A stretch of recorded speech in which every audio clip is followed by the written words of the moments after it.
بسم اللہ الرحمن الرحیم الحمدللہ رب العالمین والعاقبۃ للمتقین والصلاۃ والسلام علی سید الانبیاء والمرسلین۔ اللہ کی ذات پر امید رکھتا ہوں تمام دوست احباب بالکل صحیح سلامت ہوں گے۔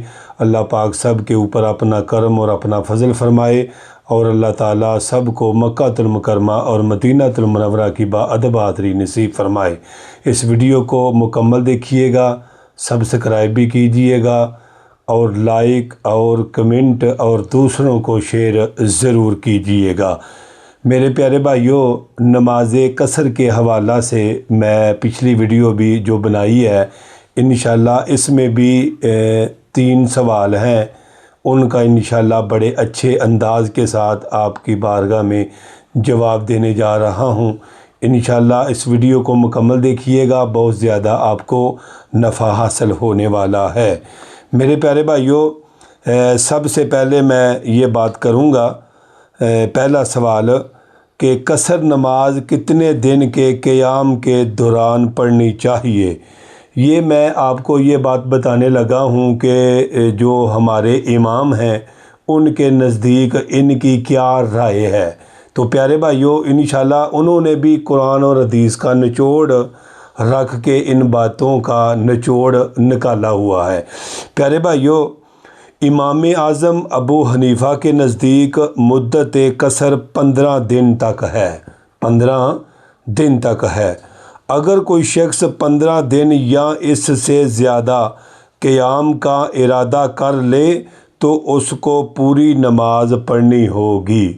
وہ بندہ نماز پوری پڑھے گا۔ اگر وہ 15 دن سے کم کے ارادے پر چلا ہے تو وہ یعنی کہ مسافر ہے، نماز قصر ادا کرے گا۔ ٹھیک ہے جی۔ جبکہ ائمہ ثلاثہ کون ہیں؟ امام شافعی، امام مالک اور امام احمد۔ ٹھیک ہے جی۔ ان کے نزدیک مدت قصر 4 روز تک ہے۔ اگر کوئی شخص 4 روز یا اس سے زیادہ قیام کا ارادہ کرے گا تو اس کو پوری نماز پڑھنا ہوگی۔ ماشاءاللہ جی۔ دوسرا سوال بھی کیا جاتا ہے، کیا سنتوں کی بھی قصر ہوتی ہے؟ سنتوں میں قصر نہیں بلکہ پوری پڑھی جائیں گی۔ ٹھیک ہے نا جی۔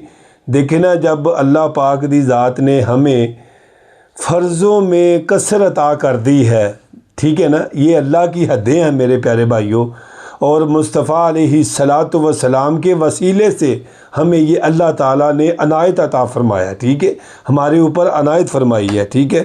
البتہ خوف اور ایسی کسی مجبوری، مثلاً گاڑی کے نکل جانے کا اندیشہ وغیرہ ہو تو اس حالت میں سنتیں چھوڑ سکتا ہے، معاف ہے، لیکن سنت کی قصر نہیں کر سکتا، یعنی کہ سنت دی قصر نہیں کرے گا۔ ٹھیک ہے جی۔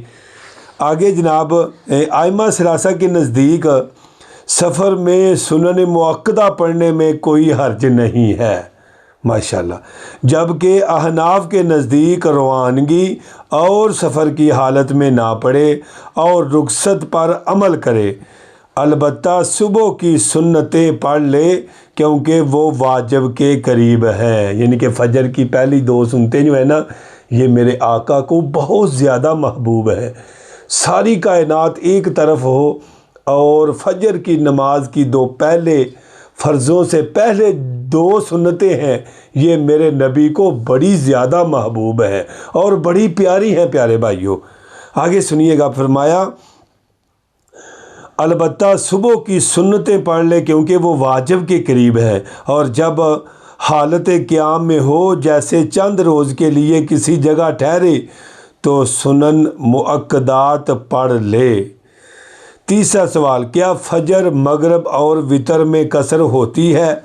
فجر، مغرب اور وتر میں قصر نہیں بلکہ پوری پڑھی جائیں گی۔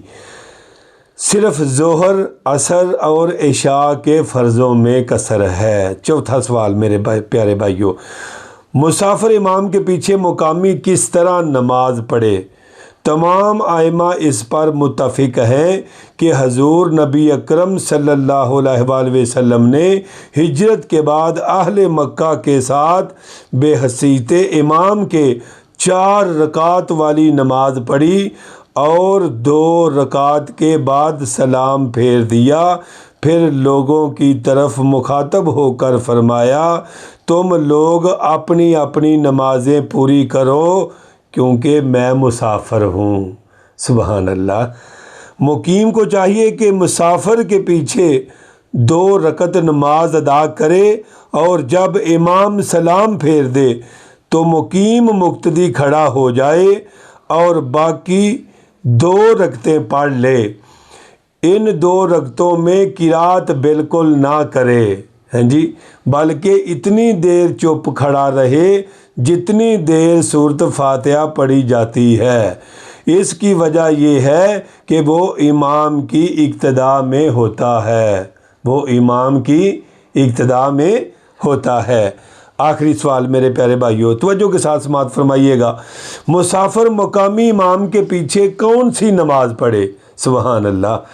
مسافر جب مقیم کے پیچھے نماز پڑھے گا تو قصر نہیں کرے گا بلکہ پوری نماز پڑھے گا، خواہ 1 یا اس سے کم رکعت پائے، لیکن نماز کا وقت نکل جانے کے بعد کسی مسافر کا مقیم کے پیچھے نماز پڑھنا جائز نہیں، کیونکہ وقت نماز ختم ہونے کے بعد اس کا فرض 2 کی بجائے 4 رکعت نہ ہوگا، بلکہ اس کے ذمے مستقل 2 رکعت فرض عائد ہوتے ہیں۔